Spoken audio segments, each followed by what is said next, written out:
Okay, so we now are going to begin the first real thing that I wanted to do with this channel, so to speak, is poetry analysis and breakdowns. This is just something that I had never really seen before when I was growing up and in high school or in middle school or in college. Even when I took classes about poetry and other people writing poetry, we never went into a breakdown sufficient enough for me.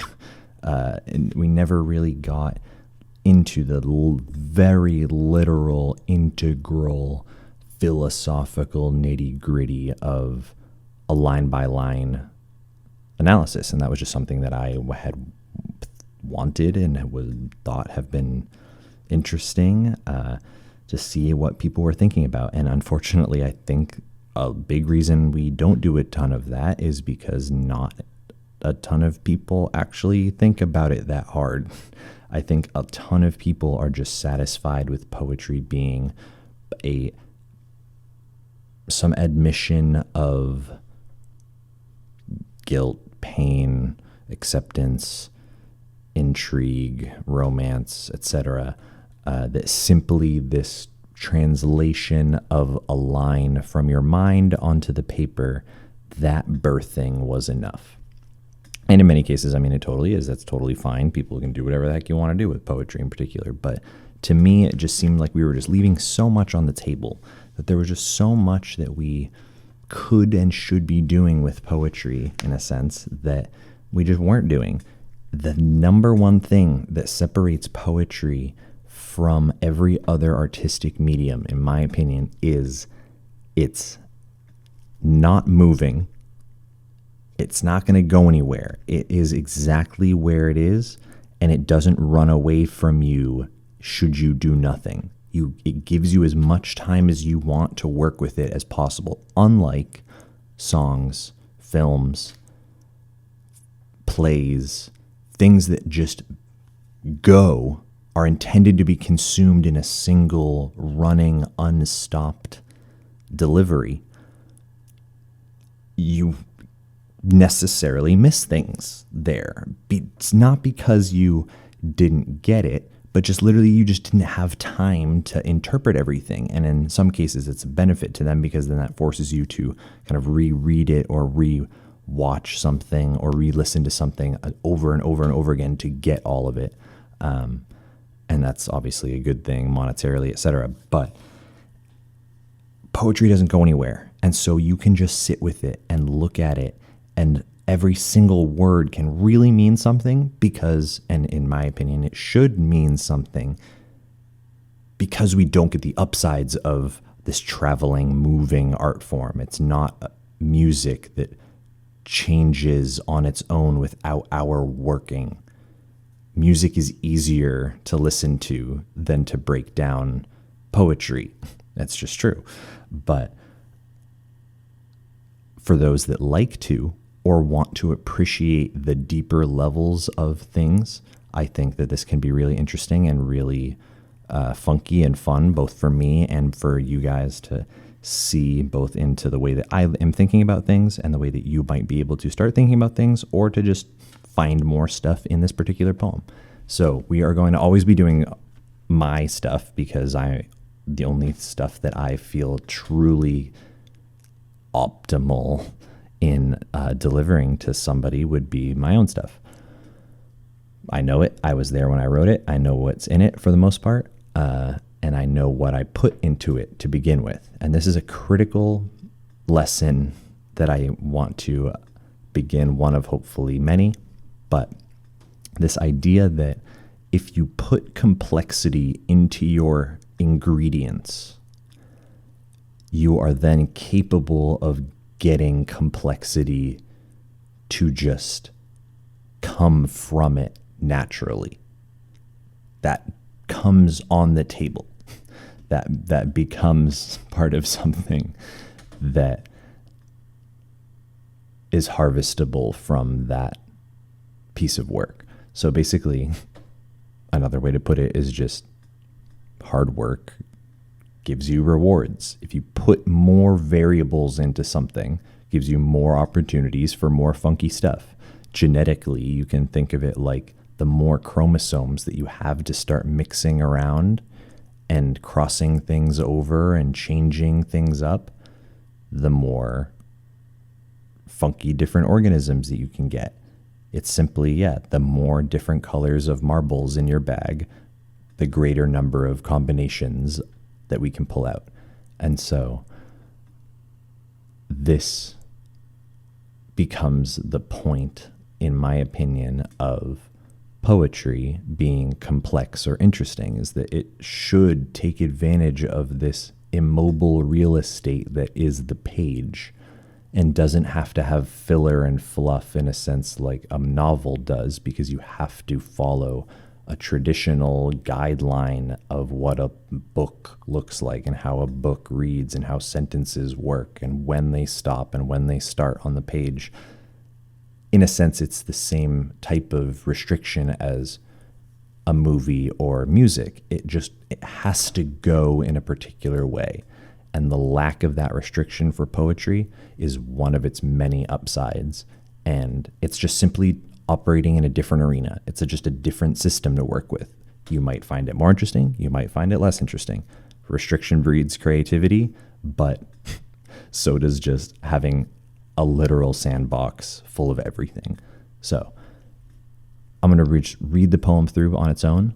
I'm going to try to go a little bit faster because I started to do it once upon a time with breaking this down, and I only got like 2 of these kind of stanzas in, and it was already over half an hour. So I'm going to try to go a little bit faster. But Delirium 2.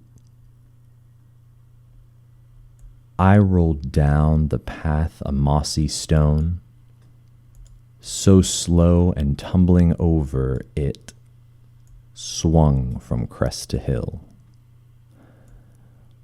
When I went to lift my head, I came to find myself inside a wood, scattered so with dappled light, so common des pommes c'est lux vie.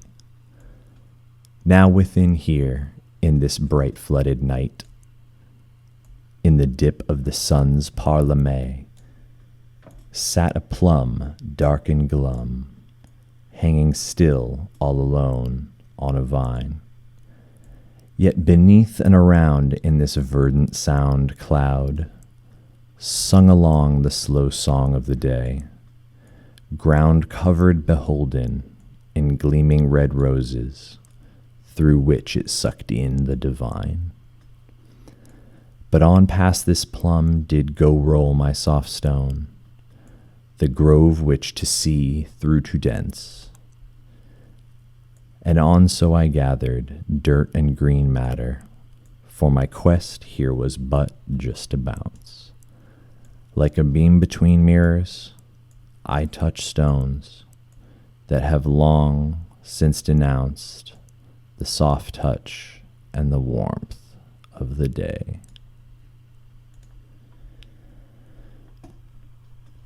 So again, to kind of give a background into just the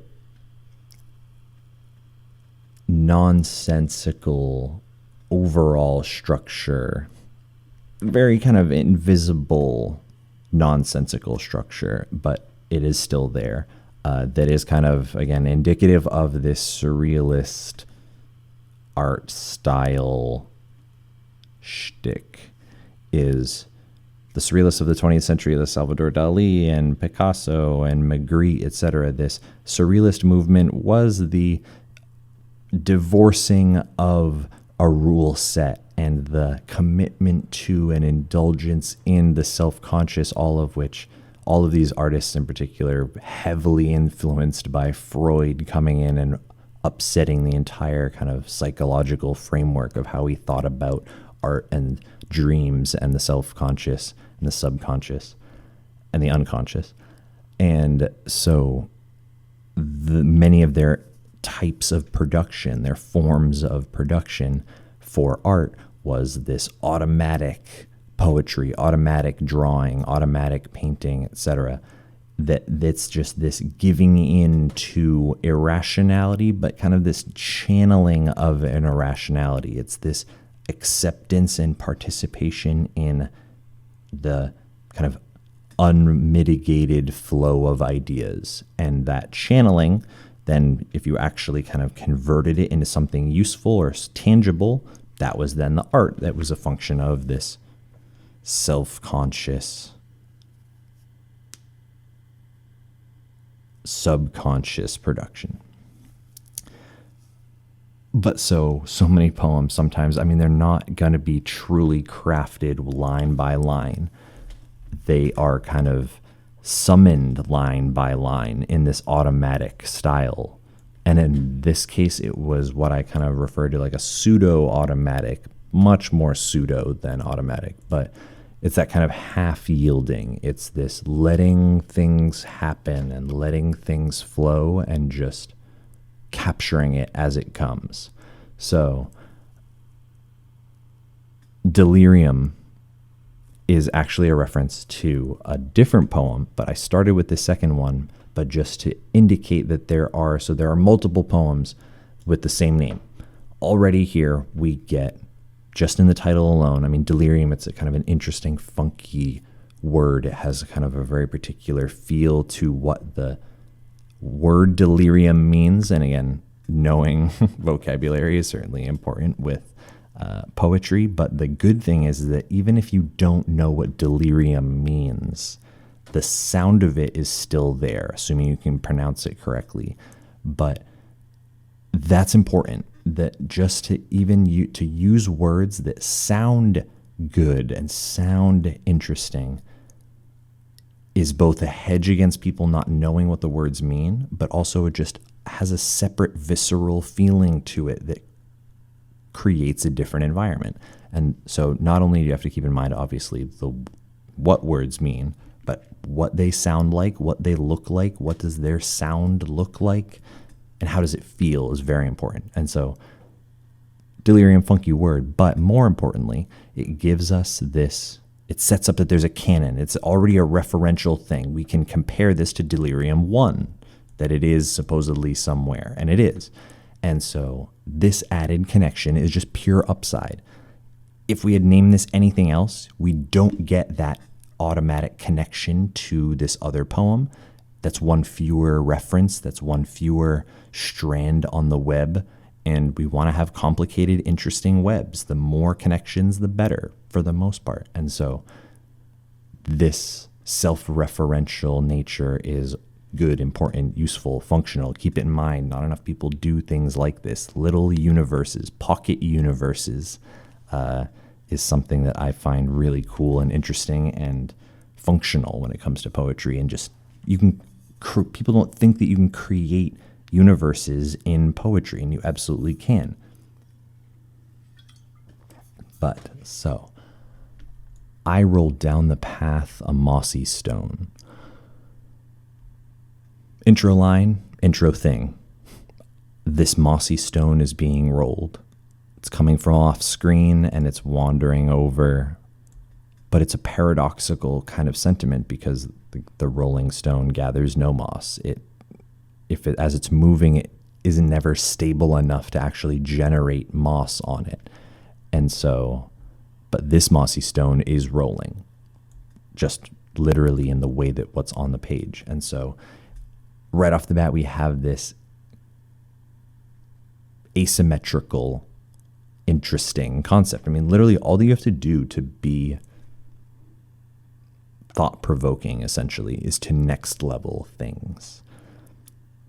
If rolling stones don't gather moss, what value does the rolling stone with moss have? That fantastic level up or consideration or inclusion is, again, so necessarily surrealist. The surrealist, like Dali and, again, those famous surrealist, funky images and paintings and stuff, they are supposed to be taken literally on some levels. The point is that it's this making manifest impossible things. through art, because we can't make it manifest truly literally, but we can manifest the idea of it literally and force ourselves to confront something that is not ever capable of being real or would not occur normally or naturally or realistically. And so that can be difficult for some people because I think many poets and poetries are metaphorical or not supposed to be taken literally. But if you both take it literally and not literally, you now have two different things that you can look at. You have two different animals to start perceiving and observing and look at how they interact with each other. And so just this subversion of expectation, I mean, the Game of Thrones writers most recently kind of referred to that, but I mean, it's been a writing tool since the beginning of time. It's been a thinking tool since the beginning of time. It is evolution. It is what is expected. How do we get around that? How do we change that? How do we deal with that? What's next? So I rolled down the path a mossy stone. Am I rolling a mossy stone, or am I the mossy stone? This is another little twist of just language that is important. All of a sudden we just get two things. I rolled down the path a mossy stone. Either I am the one rolling, or am I the one rolling it? Just those two images are different images and create different openings for the poem. You can now read through the poem with either of those intros, kind of like a choose your own adventure book, and you just get twice as many poems for the same poem space. So again, this is that layering of value, so to speak, right off the bat. But if you could do this in every line, you could put 5 poems in every poem. That's just value. So I rolled down the path a mossy stone, so slow and tumbling over it. It kind of hanging like that is that suspension of kind of potential energy and then swung from crest to hill. It's so slow and tumbling over it. It kind of builds. None of those are really stressed. It's so slow. You could read it as so slow and tumbling over it,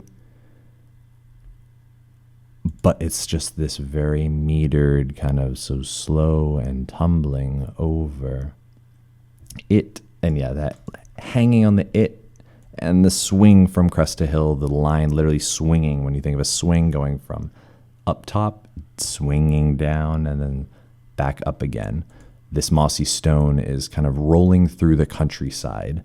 And I was writing this literally in a cemetery that was extremely dense with vitality, ironically. So many trees and flowers and animals and tightly packed, interesting space. It was very inspirational in a sense, and that's where this was written and where it came from. But so as this paradoxical mossy stone is rolling and through these hills and crests of some space, some kind of unknown, undefined space. But Delirium, if you had read the first one, knows it is this kind of graveyard, woodsy space in a sense. But when I went to lift my head, I came to find myself inside a wood. Just these two lines are a reference to Dante's Inferno's opening kind of canto of that dark wood, where he finds himself in a dark wood all of a sudden. This kind of blind traveling.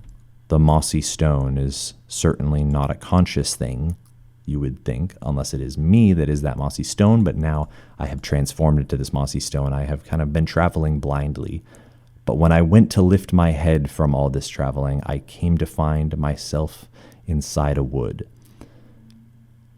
This is being lost, but the realization of being lost.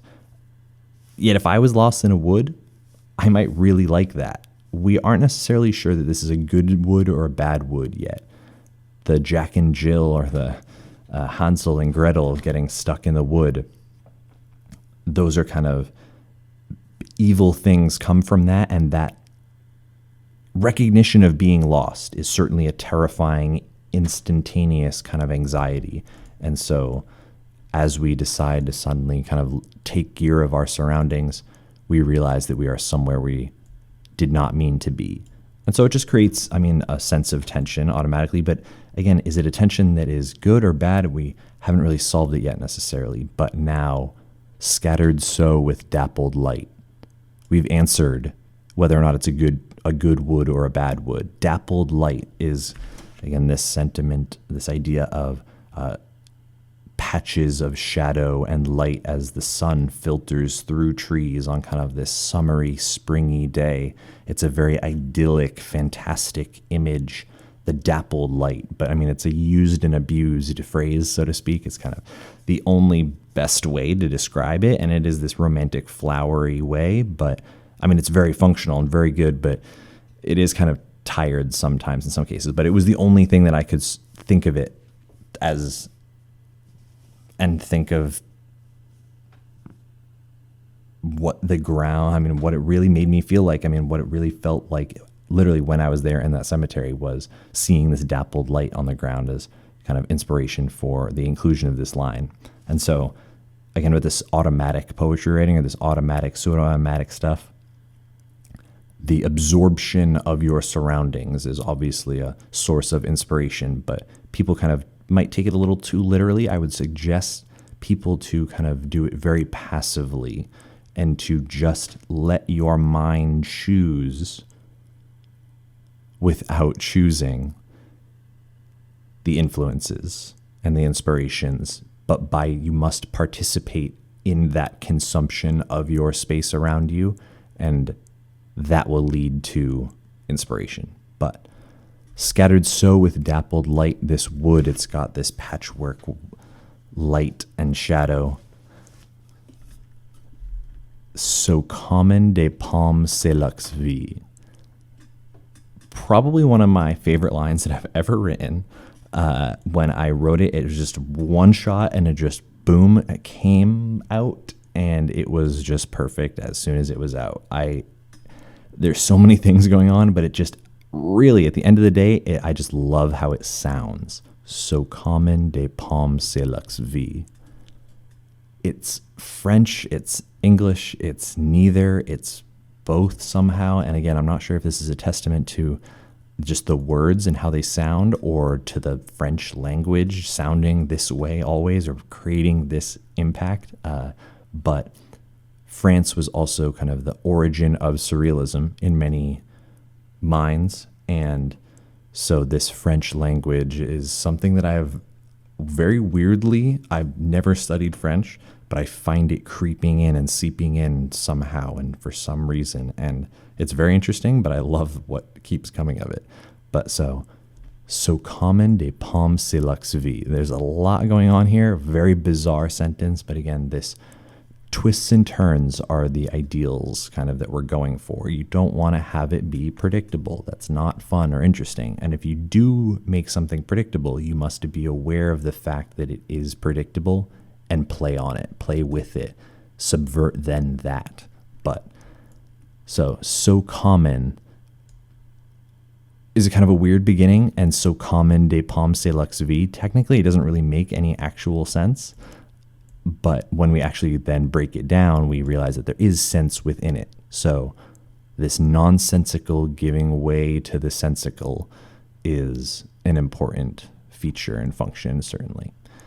But so, going back, so common des pommes, just so common is me kind of meta winking at the fact that dappled light is this, like I said, kind of a used and abused, like common phrase that there's really no other way to put it. And it is this go-to flowery depiction. And I use it willingly, knowingly that it is so commonly used. And so I just am referencing that in a humility type of way, in a humility sense, just acknowledging the inclusion. But so common des pommes, common and pomme have that same sound, this alliteration, this pattern of things that sound good. Common des pommes, good meter to it, good beat to it. Again, you don't have to know the intricacies of poetry to just think that a line sounds good. if things sound good, people like things that sound good, it turns out. And so what sounds good to you will hopefully, especially if you kind of refine and work with it, will sound good to other people. And if they agree, fabulous. But so common de pomme c'est lux vie. Pomme is both part of, again, the poetry book that this one is from. Or no, this is the one afterwards. So the second poetry book of mine is called Zu Poem, Pomme, Poem. Just this triple play on this 3 words that are basically identical, that are across different languages and have similar and different and tied meanings and not. I just love the phrase. I'll talk about it later at some point, certainly, but French for apple, and sounds like common. So we've got this kind of alliterative property going on, but then pomme and apple in the line right before it. This is this cross line referencing this, again, this self-referential triangle now that we've kind of made up between the dappled light, the commonality of the phrase, common and pomme being the same sound, and then pomme linking back to the literal apple in dappled. C'est lux vie is a sick twist on the phrase, again, French, c'est la vie, or such is life, or that is life, or kind of so it goes in a way. But c'est la vie, we've got c'est lux vie instead. Kind of, again, we've got this parallel common and pomme, lux and la. Pseudo kind of slant alliterations, but this substitution, this transition of la to lux gives us instead the light life. If lux, so the translation for lux in many cases being light. The light life. Now we get, again, the reference up to the line above it for light and lux, but the apple light life. That apple light and this dappled light is defining the wood. And so this kind of pomme c'est lux vie is describing this wood in a sense. And it kind of all ties together and wraps together just in this super tight kind of clean package that sounds funky and interesting and just has an image and answers questions that itself raised within just this kind of same stanza. And so now we know we're in this goodly, fantastic, idyllic wood, but we found ourselves lost in this positively idealist place. And even lost somewhere good is still lost. And that, by definition, kind of comes with spooky connotations. But, so again, I love this line. I think it sounds great. I hope. And obviously there are more things even in this space, but we're going to just move on. Now within here, in this bright flooded night. So we are now within here, in this woods, capital H here. So now within here, in this dappled light, in this, the light life, in this bright flooded night. The light life and the flooded night, bright night and light life. We've got a kind of bridging sentiment of parallelism here, of again the kind of this alliterative sound that we're recurring throughout the poem. But in this bright flooded night, this is another reference to Magritte, who is a surrealist painter who did a series of paintings called The Empire of Lights, where it shows a street with a house, and behind and above the house, it is the bright kind of high noon, shining sun, cloudless sky, and the ground of the house and the street are in pitch darkness. It's as if it's in the middle of the night. And it's this weird juxtaposition of, again, kind of reality and unreality, and this flip-flopping of the universe, this subversion, this twisting, next leveling of the universe and perception and etc. But so in this bright flooded night, we get the idea, the image of nighttime flooded with light. What is that other than daytime? If we could, you can almost think of daytime as nighttime flooded with light, and then you turn off the light and it's nighttime again. If night was the default state of the universe and just with flashes of light in it, this is just now a different kind of way to think of the universe. We could also think of it as permanent light that you just sometimes shut off, and now that gives you darkness.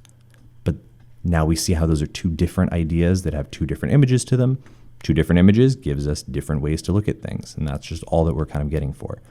So again, a kind of surrealist, kind of throwbacky reference, but here in this bright flooded night, and again, this dappled light means that there's shadow and light time. So we've got a bright flooded night. We've got a shadow and light next to each other, as if the shadow is either being interrupted or the light is being interrupted by shadow. In the dip of the sun's parleme. Parleme is a made-up word, but it sounds awesome. It sounds interesting. It seems to make sense. Again, this is not a real word, but when you read this line or heard this line, your brain can still fill in the space. What is the dip of the sun's parleme? I mean, parleme almost sounds like a dance. It's a process. It's this, again, flowery, beautiful something. But for something to be unknown and beautiful and interesting sounding at the same time, again, is just this subversion, this juxtaposition of ideas and concept that make things interesting and complex. But in the dip of the sun's parleme, the dip of the sun's something tends to be its path of when it's going through the sky, it's dipping below the clouds or below the horizon. And so the sun's parleme could just be its kind of travel and dance through the sky. But so now here in this bright flooded night, in the dip of the sun's parleme, we get this kind of unknown flip-flopping of, is it nighttime? Is it daytime? It's kind of in this middle space, this fake space of surrealist shadow and light. And again, when writing this in the cemetery, and first delirium referring to cemetery and this kind of grove life and death combination, overall, the theme of this poem is certainly centered around this concept of life and death and the paradox of having them combined simultaneously and separated and brought back together, etc. But so the sun's parleme shifting from shadow to night, life and death, it's just for internal consistency. And so, but it sounds funky and it turns the sun into an actor. And never be afraid to make up words, as long as people can kind of get there, or that it sounds interesting, or you can defend yourself. Go nuts. No one is saying that you can't make up words. If it works, it works. So in the dip of the sun's parleme, this bright flooded night in these woods here, sat a plum, dark and glum, hanging still, all alone on a vine. I just wanted to kind of introduce this idea of the golden apple, the single kind of snow white cut to the hidden woods, and there's just a single fruit hanging in the woods, dark and glum. It's a fruit in this bright, flooded, kind of like dappled, sunlit grove, but there are heavy shadows around, and there are not heavy shadows in this bright light. And there's just a single plum hanging on a vine, dark and glum, not even moving. It's this very particular, again, we've got this almost Adam and Eve aspect to it, but it's a dark, heavy fruit in this bright space. Fruit tend to be colorful and bright, but this dark, heavy plum just kind of lusciously hanging there in this space was what I wanted to bring the mind to. Yet beneath and around in this verdant sound cloud, sung along the slow song of the day. Again, meter kind of just sounds, it moves interestingly in a fun kind of metered way. Yet beneath and around in this verdant sound cloud, sung along the slow song of the day. I'm not going to worry too much with literally marking out the meter, but this verdant sound cloud, obviously we've got the sound cloud kind of joke, but we split it up this way instead with being a verdant sound. The sounds of verdant the kind of green life, luscious life of verdant forest, of verdant grove. It's dark greens and full of animals and plants. So a verdant sound, the sounds of life, but the sounds of life creating a cloud, almost like the space of where this plum is full of, the air is so full of verdant sound that it's like a cloud space singing along the slow song of the day, just the animal life, the marching minute by minute song of life that is just happening kind of in this unknown wooded, darkened light space. Ground covered beholden in gleaming red roses, through which it sucked in the divine. We have our setup plum hanging there, but then we pan back a little bit and we realize that the entire space of the ground in this kind of grove around this plum are these stark, bright red roses. They're gleaming red roses, capitalized, like they are just so sharp and standing out. And this in such a bizarre, and now we've got this red and purple combination. So we've had kind of black and yellow, of like yellow sunlight, and then the greens of this forest, and now this purple and red of the plum and the rose. The color scheme of what is set up in the imagination is important. I wanted to aim for these colors. I wanted to create these colors, or the idea of these colors, or maybe the smell or the sound of these colors of this space. And these gleaming red roses drain the divine. It sucks in the divine. And is the divine sunlight? Is it literally God? Is it being sucked in through the earth? Is it being sucked in photosynthetically from the air? What is the divine and what is it being sucked into, whether it's the plum or the earth? It's just this idea of connection to the divine, and the plant connection to this holy kind of bizarro heaven and hell, light and day, or light and night, day and night space, passively, like kind of almost sinister, like villainously just sucking the divine, draining the divine. And divine stands out so much from how the rest of the lines sound. It's parleme, flooded night, sound cloud, beholden red roses, and then divine. Divine is just so sharp in it. The stress starts at the beginning of the sound, divine. It stands out, and it is kind of supposed to stand out and create, again, this reference back to this maybe alluded to villainy, and sucking in the divine is potentially an affront to something good. But on past this plum did go roll my soft stone.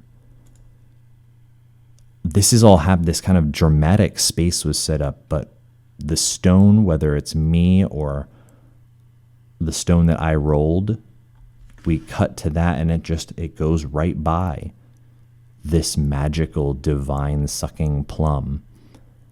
The grove which to see through too dense. As if the stone just missed it. It just skipped right by this grove, whether out of ignorance, and apparently it is ignorance, because the grove which to see, both. So the grove to see, that is the one with the plum, is the place that you wanted to go, but also literally the grove which to see through. You have to be able to see through these. It was a veiled plum. It's here in the bright flooded night, in that kind of hidden space of light and shadow. It's not a guarantee that you're going to catch this plum. And so I love the idea of something magical, powerful, just naturally sitting someplace in the universe. I mean, everything is born or made or grown somewhere. Even the most magical of things, or the most famous of people, I mean, they were just somewhere once upon a time, and that somewhere wasn't magical, but that thing still had that potential. And the power of hindsight, we know now when we go back and make that space magical. But the Hydra just being out in the woods, It's why the Loch Ness monster, like a Yeti, is so tantalizing in a sense, is that something so magical and powerful could just be out and about. That concept is very intriguing and worth more kind of work and inspection. But that's what I wanted to kind of create, was this mythical space hidden from reality and even perception in some cases, doing weird, mystical, or interesting things. But natural things, and these plums and roses are the actors, but they aren't animals. Regardless, we miss it. My soft stone goes rolling right past the grove which to see through too dense. This double separation of like three word, and then we dash these instead and we capitalize these, just creates this distinction of, it just mixes up the lines in different interesting ways. I mean, now which to see are all together, and this creates a different separate little parentheses idea.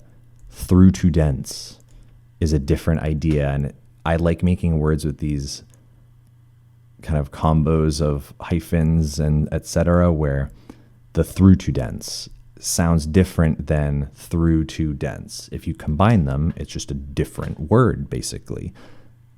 This is how you tweak and change and make your own angles on every single little inch of space if you want it to be. I could have just made this all lowercase, no dashes whatsoever, and it would have technically said the same thing, but now we get to say different things and have different focuses here and different separations and demarcations of space that allow for greater analysis or just definings of smaller and smaller sections. And on so I gathered dirt and green matter. The rock, as it goes, it's picking up Katamari Dynasty-esque the world around it. The stone is just traveling, and it is gathering moss, not because the rolling stone shouldn't gather moss because of its action moving forward being too much, but no, it's instead this allegory for life going on, gathering dirt and green matter, not gray matter of a brain like our gray matter rock rolling, the brain rolling through. We're gathering green matter, life. We're gathering those experiences that are stacked onto our stone, snowball-esque, but not, it's the opposite of a snowball. It's actually something solid entirely. We roll past this mythical, divine plum. For my quest here was but just to bounce. So for my quest, here was but just to bounce. We've got this 3-3-3 split, the 1-2-1, 1-2-1, 1-2-1. These geometric separations both create for different sounding lines and differently separated lines. Again, just different structure. You add and multiply structure. For my quest, here was but just to bounce. We're even bouncing in the line. We're going up for my quest, and then here was but, and just to bounce, it's like a bounce up into the air, bounce up into the air, bounce up into the air. Our rock's quest, regardless of the mythical fantasy of its surroundings, is just to live. Everyone's quest is just but to bounce. They are just to go. But in this case, this rock's quest is to bounce like a beam between mirrors, laser beams reflecting infinitely in some cases or towards something extra, something down the way that the reflections carry you. Again, this progression, this stone rolling like laser beams between mirrors. I go to touch stones, other stones that have long since denounced the soft touch and the warmth of the day. In this cemetery space, the traveling to these long lost rocks, these epitaphs of people that have once lived, that have denounced the soft touch and warmth of the day as they hide below the earth. The graveyard is full of these stones, like myself, that have denounced the soft touch. I am still living the still soft stone. and the warmth of the day produced by that sun's parleme. I was simply traveling to see and exist and to learn from those that have existed before. And still on this quest, magical, living, fruity things are happening around me. And if I had looked, it might have been worth my while. But sometimes that grove which to see, it's too dense. And not only do you know what isn't on the other side, but you should just roll on past. Again, following just your quest is simply but to bounce. So thank you guys. That's kind of where we're going to stop it from here. I hope this is interesting. I'm going to do some more, absolutely, break down some things in different ways, but thank you so much, and we'll be back.